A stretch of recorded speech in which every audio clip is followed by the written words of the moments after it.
Statistic एक ऐसा chapter है जो कि mostly formula and property based होता है and question can be quite calculative to solve.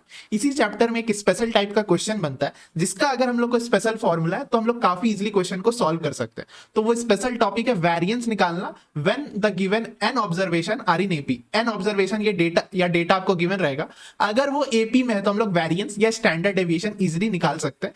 ये फॉर्मूला आपको याद रखना है, D square N square minus 1/12। तो हम लोग को बस कॉमन डिफरेंस चाहिए एंड नंबर ऑफ टर्म्स चाहिए। फर्स्ट टर्म का जरूरत नहीं है क्योंकि वेरिएंस का एक स्पेशल प्रॉपर्टी होता है कि अगर सारे ऑब्जर्वेशन को किसी से सब्ट्रैक्ट करेंगे तो वेरिएंस चेंज नहीं होगा, तो हम लोग फर्स्ट टर्म से सबको सब्ट्रैक्ट करके निकाल सकते हैं। तो ये फॉर्मूला आपको याद रखना है एंड इस टाइप का क्वेश्चन आपके जेईई मेंस पीवाईक्यू में आता है। तो let's solve some of the question. तो यहाँ पे वेरिएंस पूछा है ऑफ 50 इवन नेचुरल नंबर।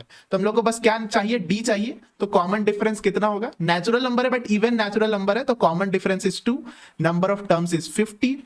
तो फॉर्मूला लगाएंगे D square N square minus 1/12। बस ये फॉर्मूला आपको याद रहना चाहिए।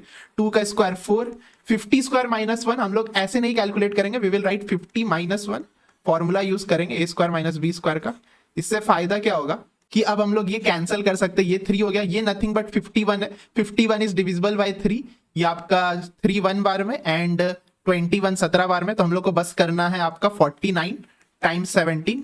तो आप इसको मल्टीप्लाई कर सकते हैं, लास्ट में 3 आना चाहिए एंड नीचे में तो कोई नंबर नहीं है तो यूनिट डिजिट से गेस कर सकते हैं 833 आएगा। इंडीड आप 49 और 17 को मल्टीप्लाई करेंगे तो 833 आएगा विच इज आवर आंसर। एक और क्वेश्चन करते हैं जो इसी साल 2025 में आया था।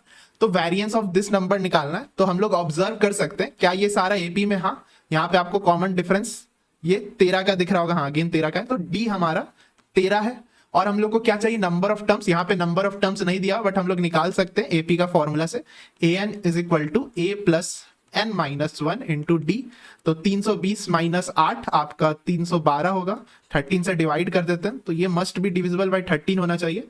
13 13 आपका 26 2 बार में, फिर 4 5 52 52 आपका 4 बार में आएगा। तो n इज इक्वल टू 25 आ जा रहा है, बहुत बढ़िया। तो बस अब हम लोग को फॉर्मूला लगाना है D square N square minus 1/12।